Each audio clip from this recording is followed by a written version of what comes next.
cycle of human perspective.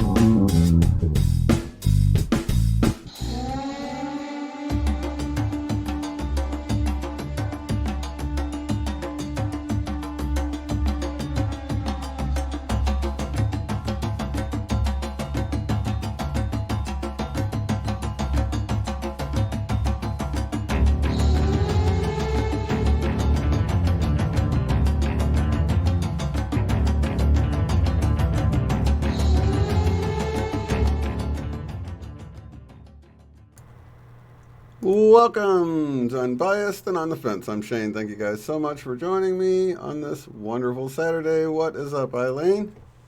Hey, Shane. Hey, everybody. It's so good to be back with you guys. Absolutely. It feels like months since Lionsgate. Yeah. It's just a little over a month, you know? It just went really slow for me this month, and usually time just flies. Yeah. Yeah, but it's been, I guess, more calm. Things that felt really anxious, I guess, before the Lionsgate, and ever since then, it's felt like things have calmed down, at least energetically. I feel calmer too. I feel energetically calmer too. Maybe that's why time's going slower for me this last month. Right. So being that like yesterday was 9/11, I don't remember what actually made me look at this. But I was looking at images of, let me share my screen here because I think the Twin Towers. Yeah, the Twin Towers. I think we might have a Mandela effect here. Another one. Another one, right. All right, share screen. Share here. And we'll go to here. And I will make it big for everybody. Screen big there. Okay. So when you look at the bottom of the towers right here, do you see how it divides down into like bigger sections? Yep. Okay, from my memory, these sections were like this, but they didn't go so tight. So it looks like one goes into like three. Before, for me, it was more like one went into like two, and the spaces were bigger. So this is... Did they have that little point at the top of it? Yeah. Like that little pointy thing? Was that always there? It was for me, but it was just, it didn't go from looking so open to looking so closed. Do you see what I mean? Like it looks really... I do. And I know there is some perspective here, so there's some of that to take into consideration. But if you look at some of the other images, though, like this one... Now, the black smoke is new, too, because the smoke was always gray. More like it is and down other here. people have noticed the black smoke now. Have you noticed the smoke getting darker? You know, it's hard to say. It's like, gosh... It was, I don't know, yeah, it does look awfully black there, but it looks like it, well, I guess it's in the shadow of the smoke down in here, so it's going to look a little darker. But my thing that I was noticing... Hey, those don't have the three splits, do they? Do they have the three splits? I think they're just hard to tell, but I think, like, here's one right here.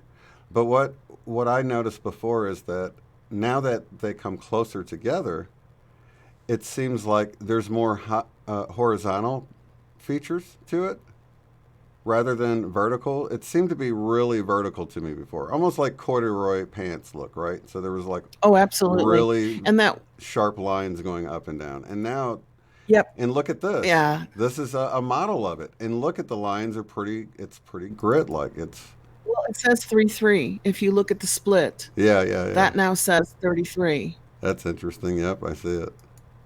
And nobody remembers those splits. No, but here's another one you can see here where almost the horizontal, it looks more, the horizontal features are more prominent. For me, before it was more up and down lines that you could see. And why that sharp white line going down them? Right.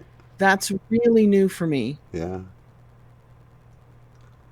So I don't know. What do you guys think about...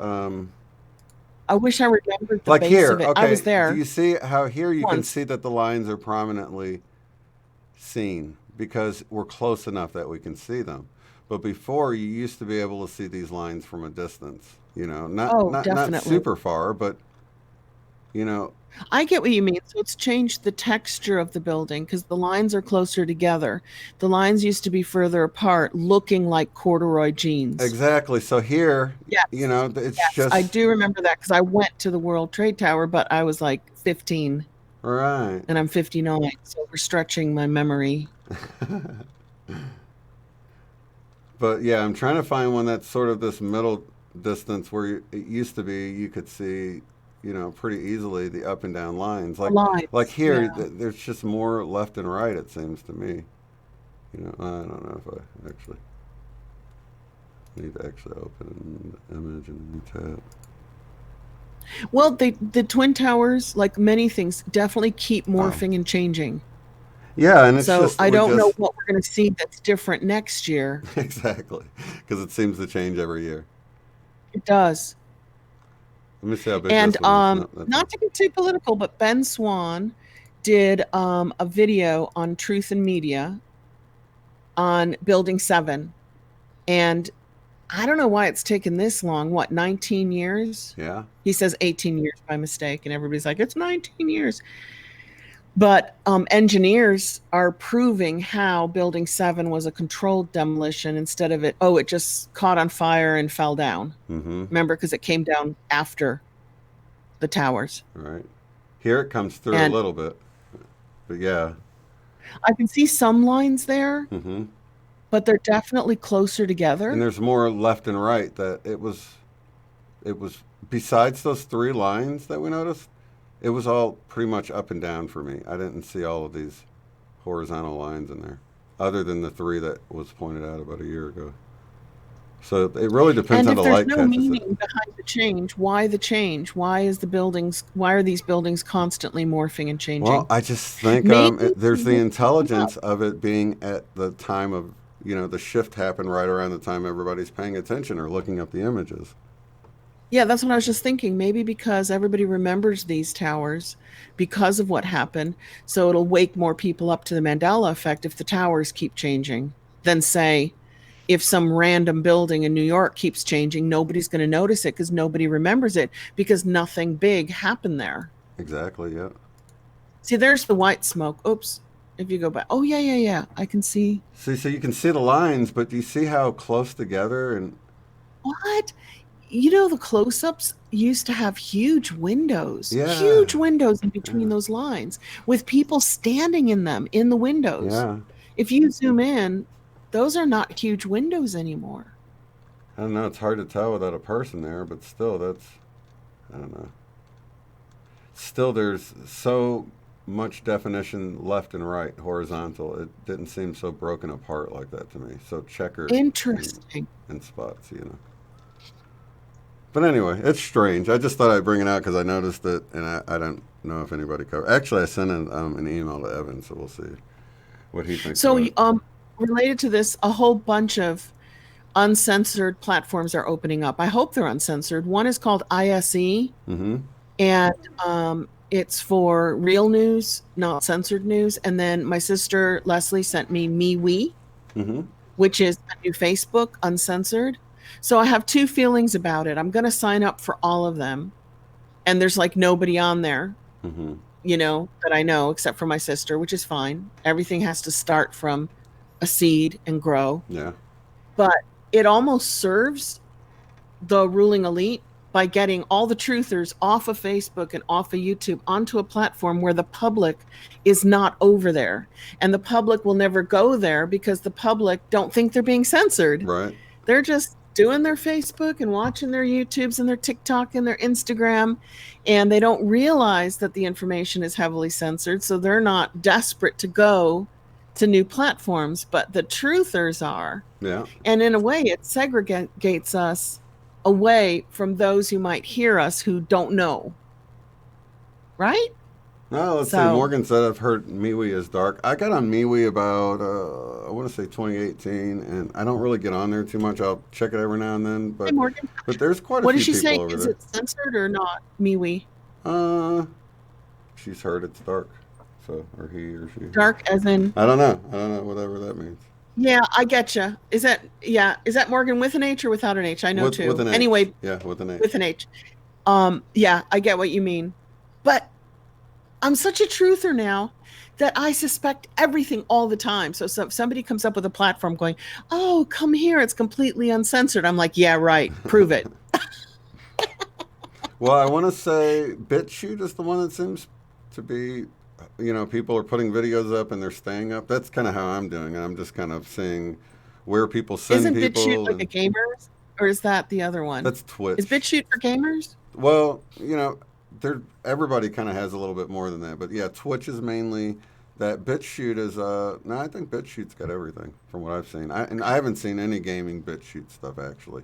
I'm not saying it's not there. I just haven't noticed it. So, do we move to platforms where we can talk openly to other people who are awake? That's kind of fun. Or do we stay on heavily censored platforms where the majority of people are still not completely awake? I think we're gonna have to To do to avoid what you were saying happening. You've got to do them both.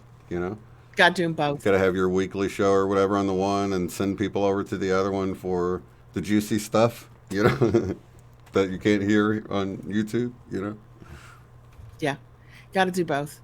It's interesting times, but it seems to be calming down a little bit. Oh, I know we're not going to go into this big time because we have so much to talk about, but my latest research on the issues, some people really like to hear them and some people are like, okay, so right now, close your ears if you don't like to hear this stuff, is that Moderna, the United States pharmaceutical company in charge of creating the United States CV, Vax, All right. has been stopped temporarily because they're using recombinant RNA, which is genetically modified, which has never been used before and has never been tested. And when it goes in the vax, it changes the natural DNA. So somebody along the legal routes of whoever governs pharmaceutical companies stopped it and said, hang on a minute.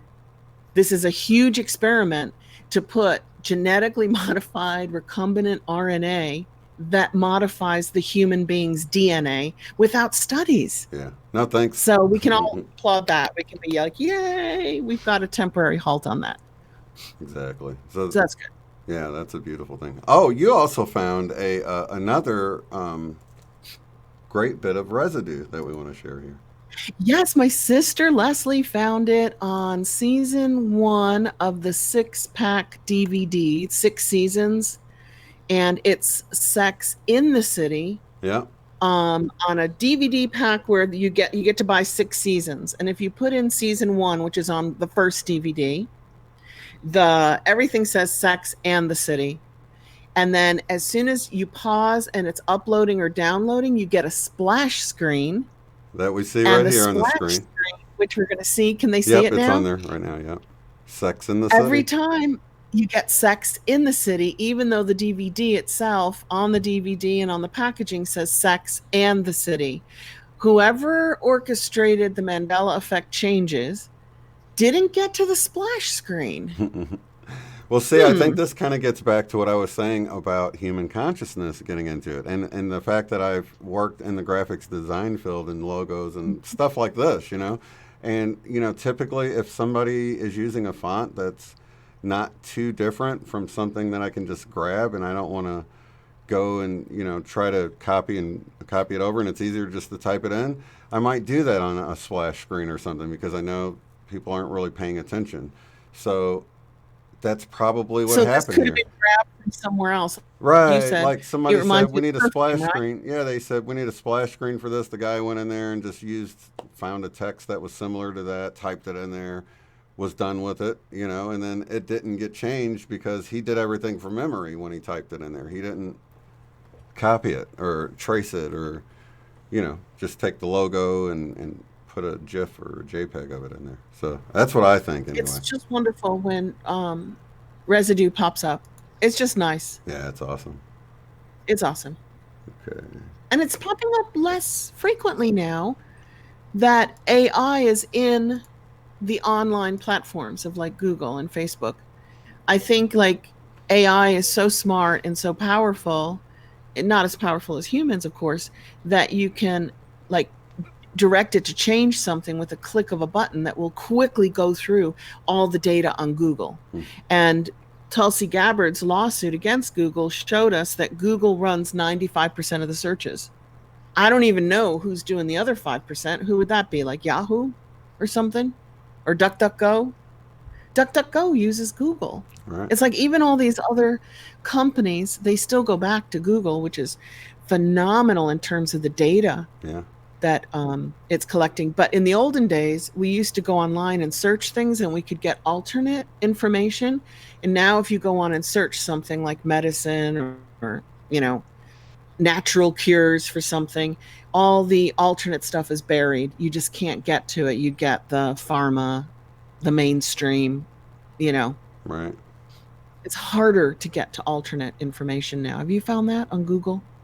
Yeah, a lot of times I'll just go on DuckDuckGo. I have better Yeah, results there, even though it's used by Google. I don't think maybe they're getting in I there use and DuckDuckGo too.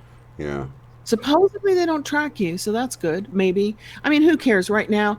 I don't even put a post-it note over my camera anymore, because I'm like, we're so far beyond that concept of what is it? What is just it? the surveillance, Privacy. right? Yeah, We're so far from privacy. It's like, why even try? Don't even think about it.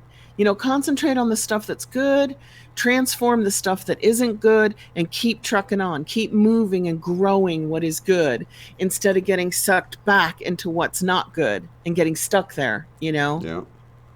Now back in the day, we had there was a website. It still might be around, but um, because of the whole realizing Google was powering most of it, because you'd even see it in the corner, powered by Google. That's why, because I started with Yahoo and it would say powered by Google. I'm like, well, why am I not going to Google? So that's What? when I started going to Google. But there was a website you could go to called Dogpile. It was dogpile.com, and it would give you a search box. You type into it, and it would search all of like it would search like Lycos and Alta Vista and Yahoo, and just there was multiple ones, and then so you could go down and see what they were all bringing up. I don't know if they're still around, but it was a pretty cool tool. That sounds like it. So instead of always trying to fix what's broke, maybe we can make the new stuff better. What we're moving into, what we're creating. Let's create better Yeah, than what we've got, you know, focus our energy there as well. I don't mind looking at what's not working because I don't believe burying my head in the sand is going to fix what's not working. But when I look at it, I would rather not get stuck there.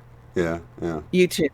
Yeah. But well, a lot of times you can feel like it's not doing anything to take a higher approach to it. But if you really think about the state of everything, whether it's the education system or the political system, whatever, everything is sort of a Horrible. reflection of our state of consciousness of the whole. So we're sort of attacking it from that angle because we know that once the human consciousness raises to a certain level, that stuff won't be, you can't put up with it because it's a reflection of, we're like, look, Yeah. this just isn't working. We're going to have to do something different. And you'll hit that sort of, I don't know, tipping point or whatever when people Yeah. So the realize only that way to change something is to educate it's the or help consciousness, people raise the, to do better than to attack and remove what's not doing better.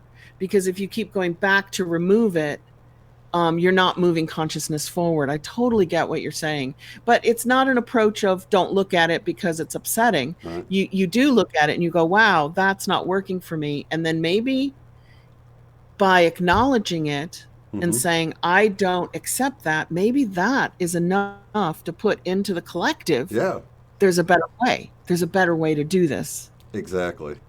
So it's really just you're changing the vibration of the atmosphere, the resonance of it, and it was even shown to me like how just this whole social Transmuting it. distancing thing and everything to keep people away, and it was like showing me how all of these things playing out right now are disrupting people. But I was shown how this little picture in my mind of like a bunch of guitars and violins and basses and stuff leaning against the wall in the room, right? And there's like a hand holding the strings of all of them, and one of there's a guitar being strummed, and all the hands get released, and all of the guitars begin to resonate at that one putting the sound out.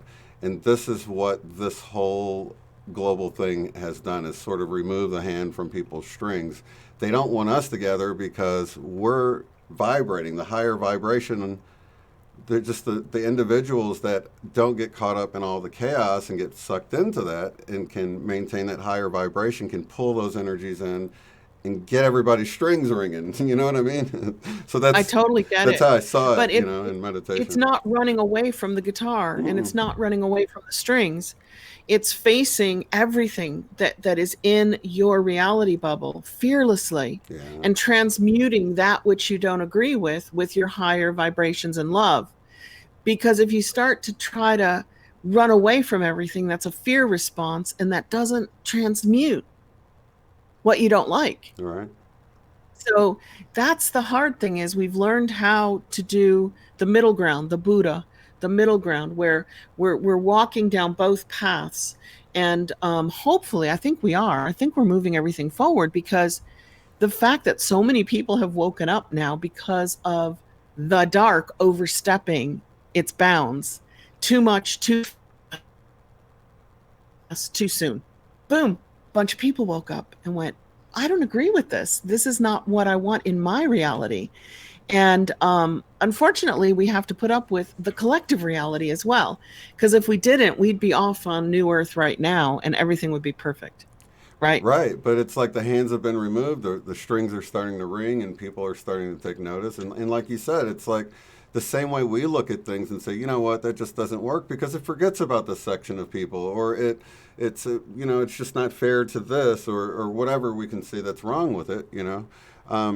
That is what we need others to see. So it's just seeing it ourselves and recognizing it, and not burying our head in the sand like you're saying. So it is recognizing it, seeing it for what it is, and not accepting it, that we need that whole thing to spread. You're like, yeah, that's not working, is it? And that's what we need. It's happening now. Yeah, It's happening on Yeah. a grand scale, because before 2020, there were just a few of us who were looking around going, hey guys, there's secret things happening here that are not what they seem. Right. And then we got labeled as a small group of conspiracy theorists, and we call ourselves truthers. But now the whole world is seeing what was once hidden. The veil is down. Now it's all being done openly, out in the open, for everybody to see. So we don't look so weird anymore. We don't look so conspiratorial, or whatever the word is, right? Mm-hmm. Absolutely, and that's what's waking people up, and that's what's spreading. That's what's moving through the collective Veil is consciousness. down. So we don't see it, and there is something invisible that's spreading, but it's not what everybody's worried about. So we did live meditations for 2.5 years every weekend. How often did our group meditate to bring the veil down, to make it thin, so that truth is out and we can see the reality of where we are and what we are and who we are and what's happening? We focused on that a lot. Yeah. So our group, our collective bubble that we've chosen here to congregate here, might have literally created our collective reality. So somewhere there might be a bubble where it's all being done in secret still. And we might have moved into the bubble where collectively it's out in the open. Yeah. Because we requested that. And how many other groups like us are there out there, that we don't know, that are also putting their intention into all of this changing and moving. So we might not have a loud voice, and we might be suppressed on a lot of the platforms everybody goes to, but it's still going to get out. There's just no way. We have an effective voice. We are changing the collective with every thought. Yeah. We are changing the collective with every word. And we are changing the collective with every feeling and every action. We can't forget that our actions change the collective in matter very quickly. Absolutely. It's like if you sit and think yourself rich or whatever you want, that's going to get you so far. And then if you start to feel it and think it, that's going to move it along a little bit further. But if you get out of your chair and you think it and feel it and do it, that brings it in much quicker if you just combine all those energies together. Yeah. So this is a doing place. This is an action place, because we've got avatars in matter that interact with the environment. Yeah, and it's harmony. We're a symphony, aren't we? We're like this global symphony of light workers putting out this love light of intention. Yep. Which actually segues into the crop circle, if you have it. Yeah, let me pull this up here. Because that was super cool. And I did listen to the whole video, and we can just You can briefly tell people what the video said, and then I'm going to show how it completely ties into A Course in Miracles and the book The Universal One by Walter Russell, which I've got right here. Let me see which. So the crop circle has a deeper meaning than the one presented in the video, I think. Okay, let me actually share the screen so you can see. Gotta come back to you. Sorry, I'm figuring all this out. I'm rusty. We're all rusty. It took us ages to get on tonight because not only did we have like a few technical hiccups, but we were just slow getting it all pulled together. Okay, here we go. There you go. And I'll go full screen. Okay. Look at that crop circle. Well, it looks like a splat as well. Like if you drop paint, splat. Yeah, it does. It even says splat to me. I can hear the word. Yeah, so this video is really cool. He goes into, the whole spike proteins and these little things, whatever they are, and these little things, and how this was a zoomed in view. So it was really cool how there was some information that came through in this crop circle that was like found out in the scientific community, like, I don't know, weeks later. So much for teenagers out there with cutting edge scientific information making crop circles. You know what I mean?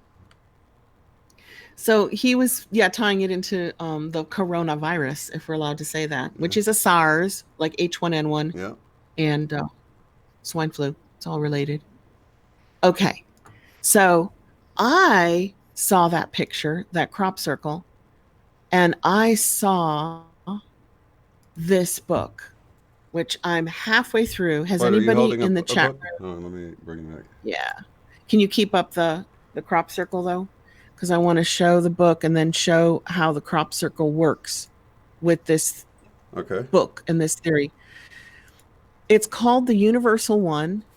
It's very expensive because it comes from some like philosophy institute, but it's a course. It's worth it because it is a course as opposed to a quick read. It's by Walter Russell. It was written in the 1910s and 1920s, 100 years ago. And apparently Walter Russell, my sister was looking him up and we were chatting about him, was a brilliant artist and sculptor and teacher and writer. And he was a scientist. And he wrote The Universal One to give, he only sent it to scientists of his day. Because he felt that they were missing out on something. Right. And they poo-pooed it. They ignored him. They didn't do anything. And then, like, I'm not sure if it's before his death or after his death, this philosophical group that kind of got together around his work decided to publish it and make it public. They said, we're giving up on authoritarian science because the authoritarian mainstream science always tries to protect its own theories without opening their eyes to the new or the unknown. And they felt that the people, if they read this, would open their eyes and their minds to new possibilities of reality. So, anybody who's done A Course in Miracles, this book, The Universal One, it's only 250 pages, is heavy going. It's very scientific, but it does the same thing that A Course in Miracles does in like 900 pages. So it condenses it down in a completely different way. Instead of going through the philosophy of Jesus and how that reflects on what our reality is, whereas everything is illusion. All is illusion. All and everything but love. Love is the one constant that cannot be destroyed in this world. And matter can be, well, I don't want to go into all the energy just transform but doesn't get destroyed, and humans don't really die. We move on. We know all that. But when we're talking about the building blocks of matter, it's very easy to chop up a chair or a tree. It's very easy to light a log or a piece of furniture. It gives you the illusion and the appearance of destruction, right, that once it was there and now it's gone. And the Universal One, like that crop circle, if you want to pop that back on the screen, I'll tell you how it relates to the crop circle. Okay. through the laws of physics and electricity and magnetism and quantum physics, which was really popular in the day in the 1920s. There were so many quantum scientists running around that got stifled, you know? Right. They were looking at energy, and all energy, whether it's coming out of your light bulb or in your body or in your table and your chair and your food and your dog and your clothes, in an atom of matter starts out as a wave. So if you look at the first circle at the bottom of the crop circle, that is mind, that is consciousness. It is the consciousness of God. I think you should read the book. I'm going to do my best to do a summary, okay? So all is mind, all is consciousness. There is but one source of everything in the physical, material universe, not just Earth, the solar system, the galaxy. In a material universe of atoms, there is but one source, and that is consciousness, and that is mind of God. And you see mind of God going out and moving. As soon as God thinks a thought, okay, you don't have to see it as a human being, you can see it as pure energy. As soon as the thought is thought, it requires space and time in which to move. Without space, it can't go anywhere. Without time, it can't go anywhere. It's just stagnant. And everybody knows that stagnation is death.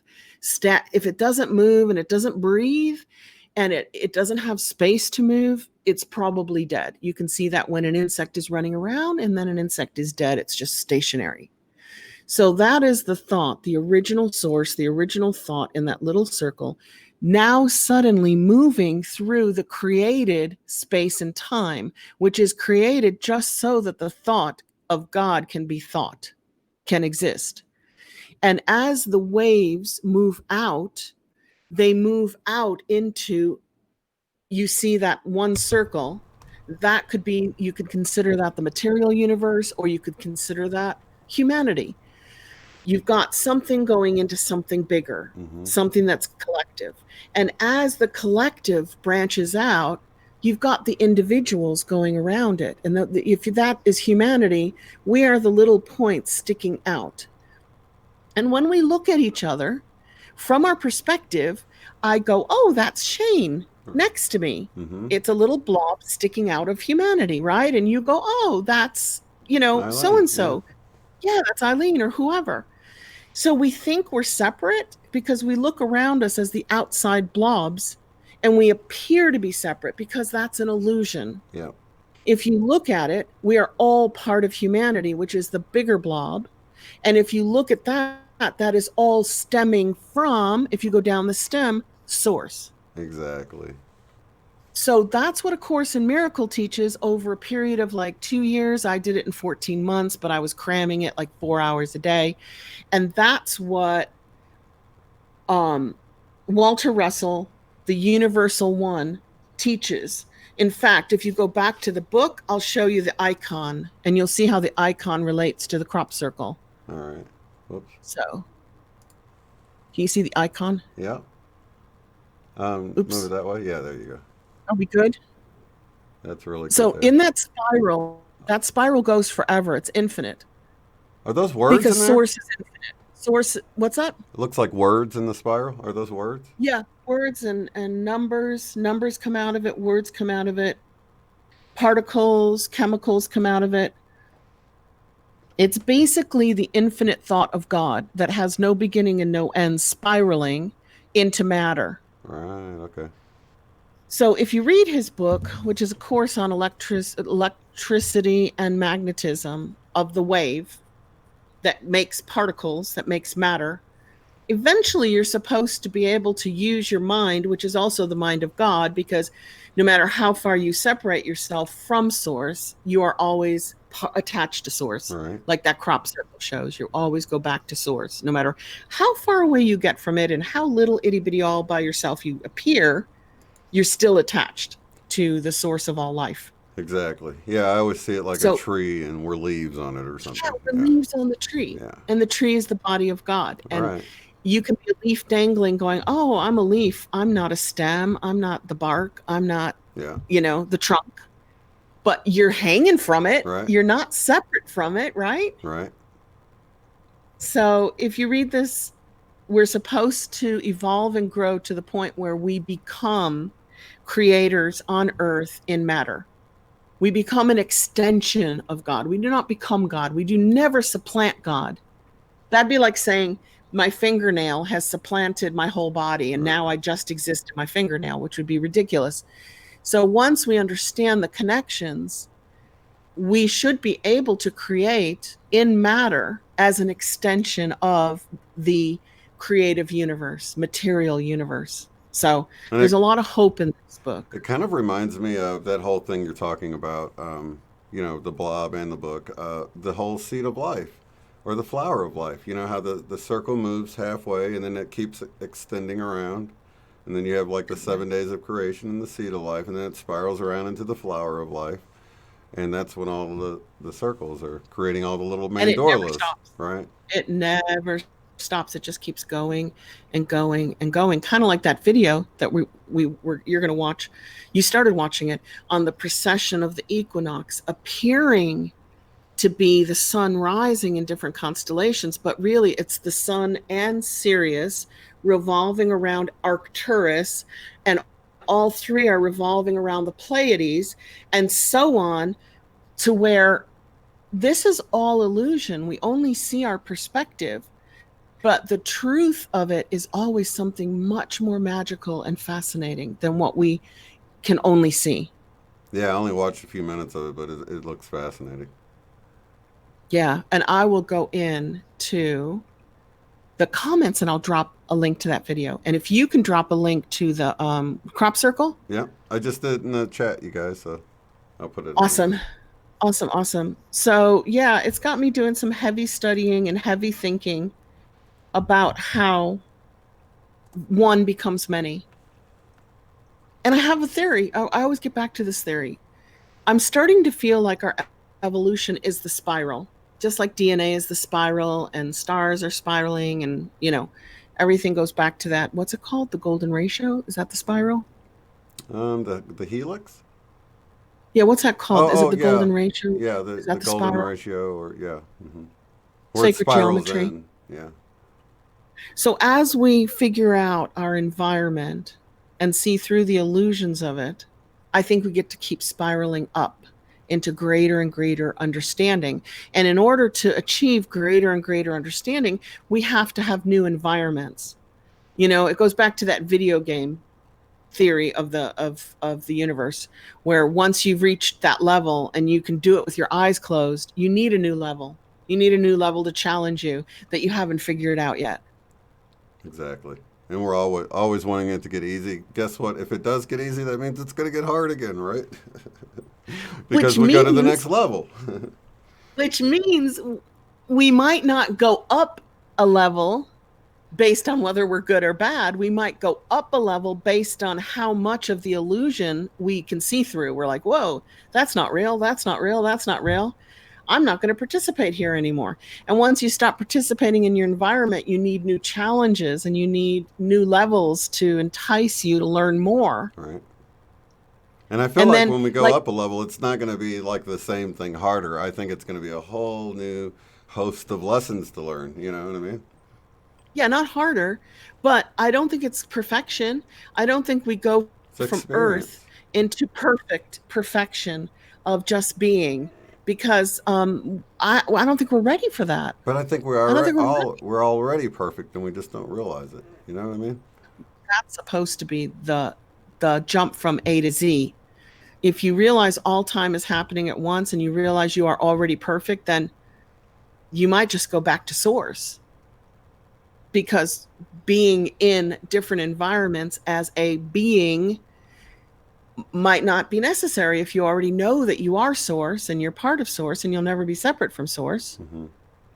And all of this is here for your, not your pleasure or your entertainment, but it's your school. Right. It's for your growth, your development, Yeah. Experience. experience. Yeah. And you get more experience through the rough times, right? Unfortunately. Yeah. But we can change that if we realize, wait a minute, I'm just learning and growing through the rough times. I'm going to grow through the good times. I'm going to challenge myself. How good can it get? Like Cynthia Sue Larson says, how much can I do for others? How wonderful can I make my home life with my family? And you You can know what I really do mean? that, yeah, because a lot of the catalysts that are to Put bump your you back challenges on, somewhere else. right, yeah. A lot of the catalysts that come are to get you back on track. But if you notice the signs early enough, if you're more aware and more present, then you never even get to those points because you notice the little synchronicities that are telling you things, you know? Yeah, little nudges here and there, and focusing on learning and growing through what it is that serves you and serves others. And if That's something's the tough, easiest. when something tough comes along, to move away from why is this happening to me again to, oh my gosh, they must think I'm ready for another tough challenge, you know? Your team, your I higher also think the collective is guides. important. Yeah. Like that crop circle, I think the collective is important to our beingness. And the more we serve ourselves at the expense of others, the more challenges we get to nudge us in a different direction. And the more we serve the collective, the fewer the challenges are. I really believe that. I really believe that those who serve all and the whole are rewarded somehow with fewer challenges. Yeah, because once you kind of learn a lesson, then you can move on from that. And the problem is, I think we're just kind of churning in some of the old lessons that we haven't learned, you know? But that gets back to what we were talking about in the beginning. You know, not everybody has to get it. At some point, it will click. You know, it's like you'll hit that tipping point, the hundredth monkey effect. You know, where they all start using the sticks as little tools. Even on the Oh, yeah, islands yeah, where they yeah. were separated, they had no Yeah. physical contact, yet they got it. And I think that's exactly what we're looking at here. And even the baddies are going to get it eventually. They just might take longer. That's the whole law of one theory, is that you've got the service to self and service to other. You've got the greedy and you've got the sharing, caring, compassionate. And we think all the baddies are going to go to hell because that's where we want them to go as punishment for being so greedy and harmful to people and the planet. But even they are from the source of God, that even they are a part of you. If you look at that crop circle, that's what it's saying. It's saying it all comes from one source. Even though it appears like everybody's separate, even the bodies come from source, and they will get there eventually, but you might get there faster. You might evolve quicker through service to others than people evolve through service to self. But it seems like they're gaining because that's a rougher road. I mean, it might seem easier, but it's a rougher road to travel. It seems like, well, according to the law of one, because it's just kind of built on disharmony. You know, so even And guilt, amongst their group, they, you know, it's built on guilt and shame. if they hold somebody to the fire, you know, they're going to turn over on their because it's still a service to self structure construct, right? So even though I mean, they're if you look together in their at the selfishness, they stuff that's going on, right? And you think, wow, that is so evil. That is built on shame and guilt and has to be hidden away, right? That is harder to live that way in constant shame, constant guilt, and always hiding what you're doing, right? Which is what they're doing. I think a lot of Than them are to be, psychopaths, though. Probably, yeah, you know. yeah. But then that is a defect in humanity. Right. Psychopathy and sociopathy are a defect in humanity, Mm-hmm. not just a defect in certain people. Mm-hmm. It's a problem with the conscious animal that it needs to transform, transmute, outgrow. Mm-hmm. Yeah, it could just simply outgrow psychopathy, or pathological tendencies might be outgrown. But then there's a whole And nother level of this, and it's like, you know, if you think of it as a cast of characters, at the end of the show, you know, we don't go and lock up the people that played the bad guys. You know what I mean?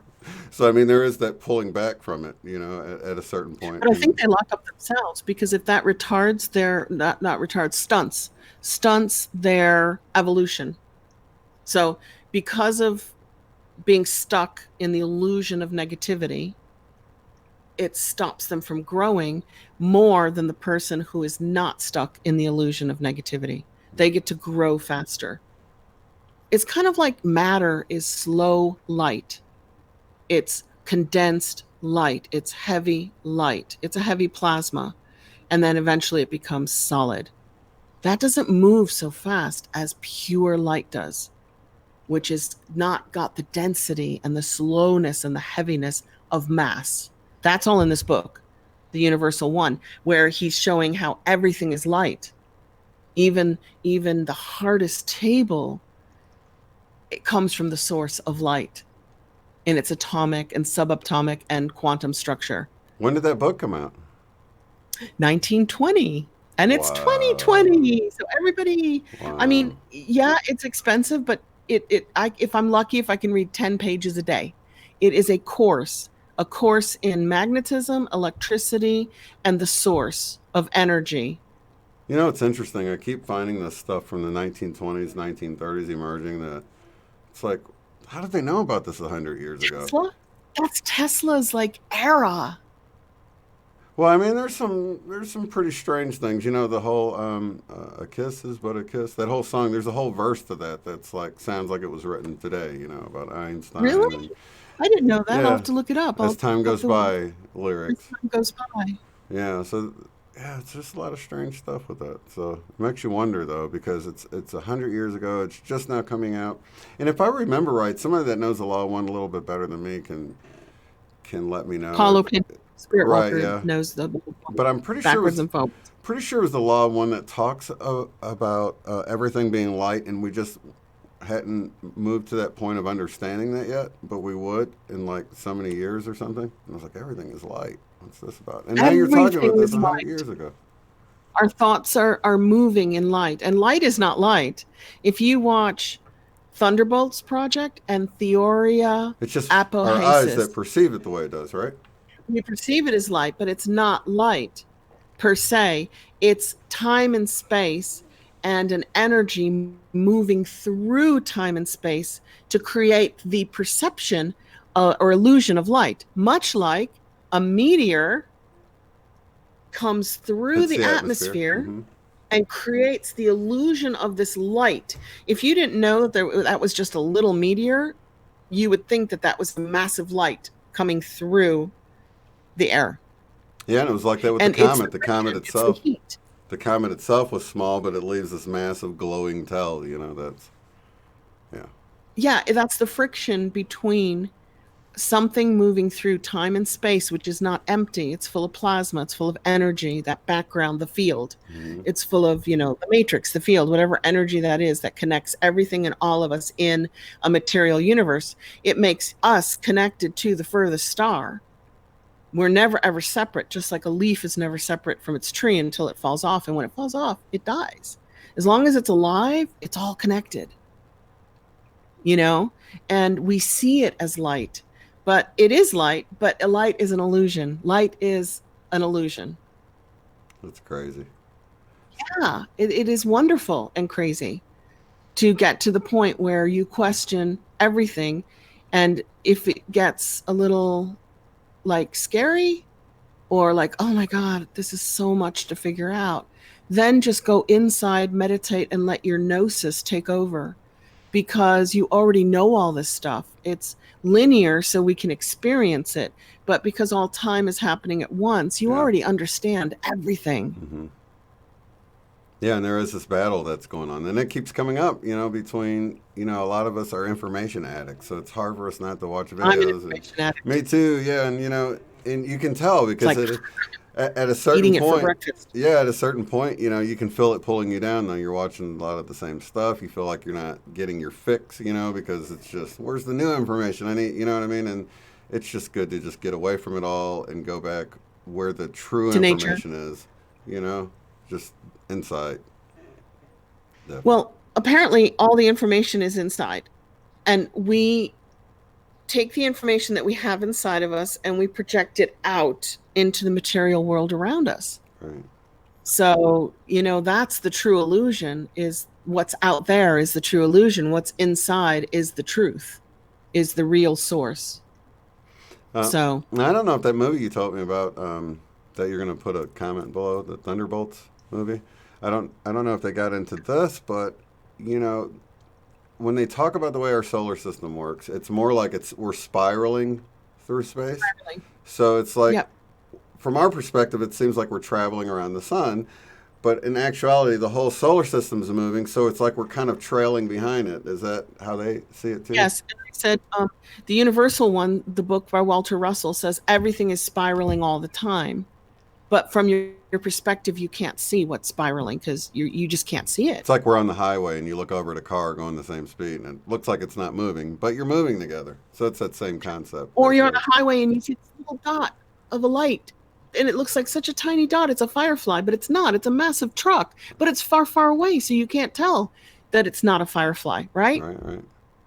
It's those illusions of perspective that he gets into.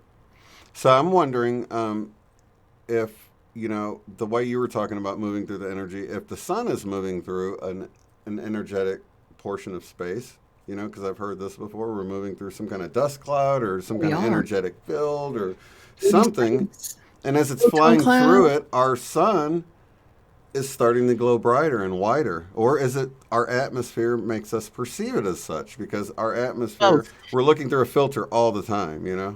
I think it's both. I think the sun is getting brighter based on the material it's moving through is heating it up, and they're putting chemtrails in, which is making the sun look whiter. Because when you fly above the chemtrails, you see the white haze everywhere all the time now below you. And if you look at the sun from an airplane at 35,000 feet and there's a white haze below you, the sun looks slightly yellower than it does from the ground, but not as yellow as it used to look from our childhood. Definitely looks different, yeah. So everything is affecting everything. And it's hard to pinpoint the cause of anything because so many things are related that together cause it, which means it's all going as it's supposed to go. We're going through the part of space we're meant to go through.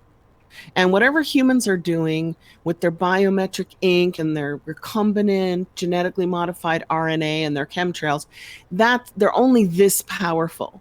It's tiny. The power of humanity to impact the universe, thank God, is small.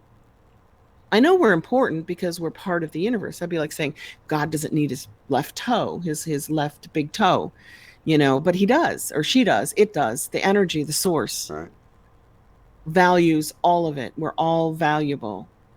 Absolutely. So, but I don't think, I don't know, these cyclical resets that occur every 6,000 years, every 12,000 years, and every 24 to 26,000 years, they're probably a good thing. They probably clear Earth and let Earth like have a shower and a bath and get clean and start over. And it doesn't mean that humanity gets wiped out because the oldest skull ever found right now, dated in the soil that it was in, how far down? Mm-hmm. 2 million years. We had a modern human being 2 million years ago running around cooking fires, eating, and developing social groups, Wow. family, society. So if we've lasted 2 million years and we get this Adam and Eve reset every 6 to 12 to 24,000 years, humans are always around to start again. Yeah, that's true. And we can't say that we know that they were destroyed or anything like that. I mean, we have the Mayans that seem to disappear off the face of the map. So, And the Anasazi disappeared off the face of the map. And then we have the Egyptian priest Solon. He was actually a magi from the east living in Egypt. And he met Plato and told Plato about Atlantis. And then Plato went back to Greece and was the first person that we know of to write about Atlantis because his writings still exist today. But maybe loads of people wrote about Atlantis, but we don't have their records anymore. We've lost them. yeah, I think we've lost a lot of records. And Well, that's the rising and the falling of humanity, the rising and the falling of civilizations, the rising and falling of ancient Egypt, ancient Greece, ancient Rome. There's not been a civilization that has lasted forever, ever. I need to get cozy with the Pope, have him be my best friend, and let me into that secret library because I think they have a lot down there. Huh? I'm so surprised you said that because I saw a video this week that said when they burned the library of Alexandria, what was that, Nero? That was a Roman pope guy who did it, he didn't burn the records of civilization. They moved it to Rome. They collected all the information, moved it to Rome, Yeah. and then they burned the Library of Alexandria and went, oops, all the information of all the previous civilizations just isn't available, guys. I think it's still there What do you got to do to under get a the Vatican. library card for the Vatican? You can. I said, what do you have to do to get one? That'd be cool. How about remote viewing? If we can remote view anywhere at any time, and this is totally tandem, but that guy who's been in charge of Egyptian antiquities in Cairo, I just saw a video where he was arrested for stealing antiquities. What? He's the one who wouldn't let anybody go into the tunnels under the Sphinx where Edgar Cayce said the Akashic records are stored. Hmm. He's like been doing that for 30, 40 years. I just saw a video where he's gone now. I'm like, whoa. Does that mean we'll actually get to see what's under the Sphinx now and Or under the did he pyramids? find something and disappear with the artifacts, or did he find some kind of spaceship and take off in it or something? You know what I mean? I don't know, but he's in jail now, according Oh, to the he's video. in jail. Okay, they caught him. Yeah. So maybe that's part of the veil coming down, that we'll get to know more about our ancient past of who we are and where we came from. Yeah. So do you want to do another one about the veil then? I don't know. What do you guys want to do? We've got a lot of veil coming down around us. Is it too much? Too much, too soon, too fast? I'm always for seeing through the veil. Yeah. Maybe more support with accepting, or I don't know. It's Well, not. how can we help humanity cope with the changes that are upon us right now? What's going to help the collective not only cope with it, but thrive and come out of it better than it was before? Right. That would be kind of a cool meditation, but I don't know what words to use. Like, Hmm. you know? Coping, restoration, coping. You know how when something bad happens and when you're in the midst of it, you think, oh man, this is terrible. But looking back, you can see that it was actually good Hmm. because of what came out of it. Like, I'm trying to think of an example. So Do we have any insight then. examples? So somebody can see past the situation and see in this present moment of now that they sort of like Eckhart talks about. You have to sort of accept the way things are now because that's how they are. There's nothing you can do about that, and then move forward from there. Um, Focus on how to make it better. yeah. Instead of focusing on how sad or fearful it is, focus on what can you do to make it better? Hmm. You know, what could you do today to make this situation better? And one of the obvious ones is there's a lot of elderly people who are alone, who have nobody visiting them, and all their services, are Hmm. cut off. And, they might see somebody once a week with a mask bringing them some food or something. So, I mean, that's just one example. Or animals, I don't know. What can we do every moment that we're in the now that makes this better? Hmm. I like that. Yeah. Okay. Are you guys cool with that in the chit chat? I'll go back and read the chat afterwards. I just have to shut everything down or I lose the stream. Um, see, pat on the back says, "Go for it. Rest in peace. The band-aid off, or rip the band-aid off. Yeah, Rip the it's band-aid like off." you're pulling that band-aid off so slowly that you're in agony for like 5 minutes. But if you rip it off, it hurts way more for just a fraction of the time. Kind of like So jumping in the I pool. am definitely a band-aid ripper. Huh? I said, kind of like jumping in the pool. You just got to do Yeah, it. jumping in the deep end to see if you can swim. Well, I meant just the cold, because you're like, oh gosh, it's cold, and you can be slow about it, or you can That's just get in there. You go inch by inch. It's like painful. It's so cold. And if you just jump in, it's like fast and over with. Yeah. Okay. All right. Let's do it, guys, and let's see what comes out and how it goes. Sounds perfect. Because we're doing these once a month now, which is maybe it's more powerful when we do it once a month. Maybe it's just like little weaker meditations and intentions if we do them constantly. And if you let that energy build up, they're just a little bit more powerful.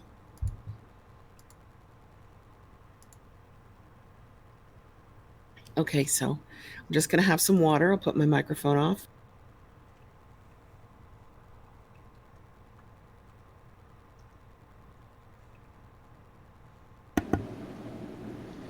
Okay, so everybody just get really comfortable. Just kind of like scooch around, whatever's supporting you.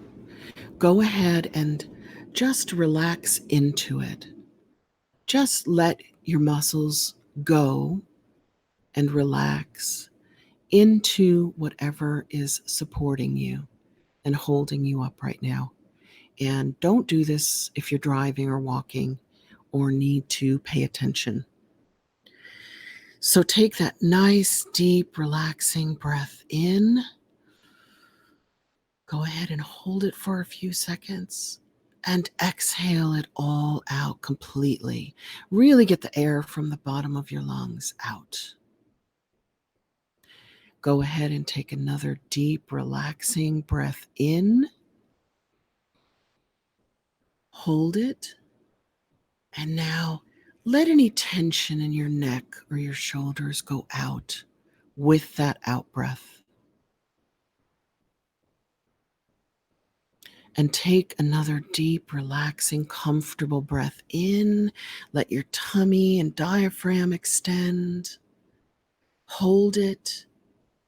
And exhale out any stress, any emotional, mental stress or challenges you've experienced in this last month. Let those all go with the out breath. And we can start breathing in through our heart chakra, the heart math's way, and exhaling through the heart.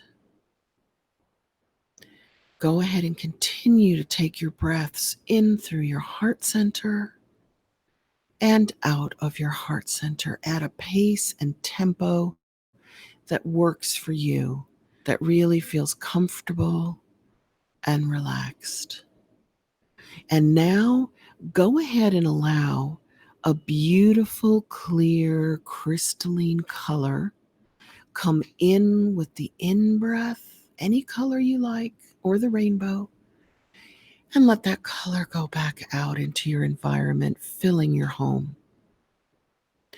And continue working with the color that you most desire to see and feel right now, because that is going to feed and energize and clear and clean a chakra in your spiritual body, your emotional body, your mental body, and your physical body that most needs an energetic boost right here, right now.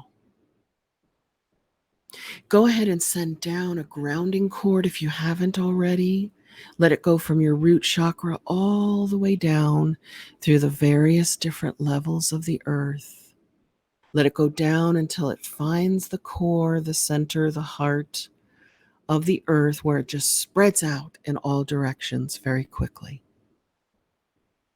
So now you are grounded, you are rooted, you are safe, and you are clear.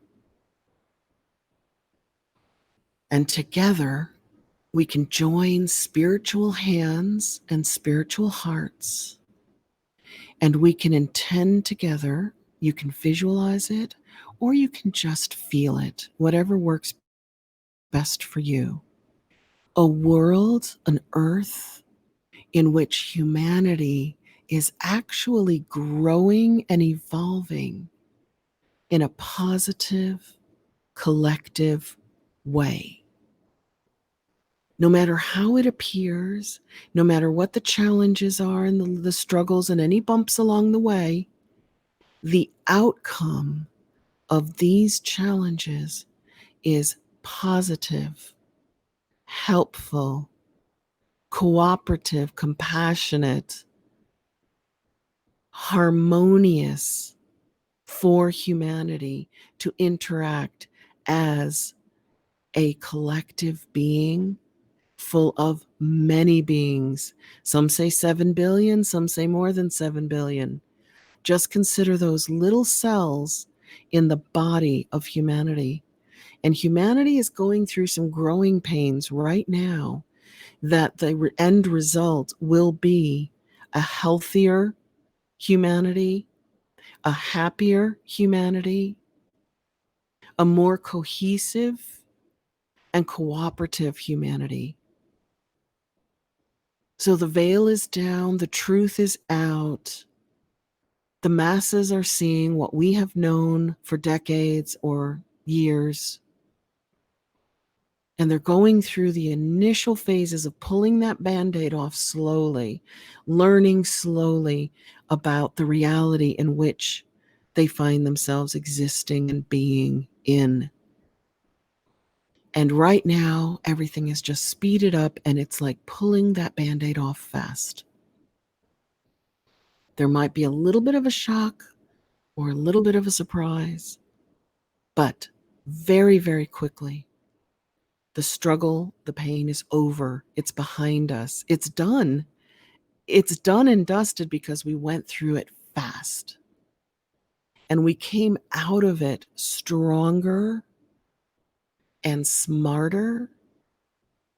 We came out of it with trusting our instincts more, understanding our internal gnosis more. And as we who hear these words together, acknowledge our own instinct and gnosis, we share that with the collective, and collective humanity gets to see, feel, hear, experience its own collective gnosis more, because you exist and you are thinking and feeling and being and acting exactly the way you are. You are changing the collective simply by being in the collective. So let's just intend together silently, any way you like, for humanity to get through this more quickly and in a more healthy way, so that it can benefit and gain and evolve from the current situations we are experiencing here on Earth in the here now, so that it comes out in a better place with deeper understanding, so that humanity can grow and evolve and change in a more positive direction for the good of all, not the good of the few, for the understanding of all, for the love, and the compassion and the care of all above the few.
So just as you start to take a deep breath and move around and stretch your neck, before you open your eyes, just realize that you are always connected to God, to Source, to the energy that is always present and not part of an illusion. You are always connected to love. And love is what you bring to humanity in a physical, material world. So go ahead now and just kind of move your shoulders and your neck, move your feet, stretch, and open your eyes.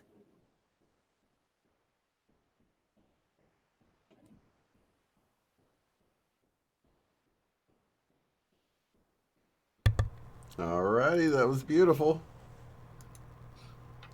It felt more active than the usual ones. Usual ones feel so like sleepy, peaceful. This one felt energetic. Yeah, I think everybody's wanting to push. You know what I mean? We're ready. Ready, here we go. In a lot of ways, it's come through that it's like kind of like a trampoline. You know how you kind of go down and then you get that spring, and it kind of like seems like it comes to a stop, right? You know, as it goes down, and things kind of have that before it shoots up. So it's all moving forward. There might be times when just like pedaling a bike, it seems like the foot's going backwards every now and then, but it's still That's in the course of the universal one. really. He says that with the electrical and the magnetic, you have to have peaks and troughs and mountains and valleys. You have to have the swing constantly in order for life to perpetual motion, the spiral. You have to have the up and the down and the rest and the activity, everything you just described. It's a That's cycle. required. Yeah, it's a cycle for Cycles life to within move cycles forward. within cycles, really. Within cycles, within cycles, Yeah. within cycles. Like that, like a time, like seconds and minutes and hours and all of that. So, yeah, And ever. that's exciting. Into infinity and beyond. Buzz Lightyear. Absolutely. Well, thank you so much for being here, Eileen, and doing such a wonderful job. It's good chatting with Thanks you. for having me, Shane. Yeah. And thank you Thanks guys. for coming, everybody. Yeah. Thanks, everybody out there. I miss you guys, but I get to see you once a month, which is really special. It really is. Thank you guys for being here, and all of you guys watching later. And we'll see you on the next one. Lots of love, light, and unity to each and every one of you. Peace. Bye.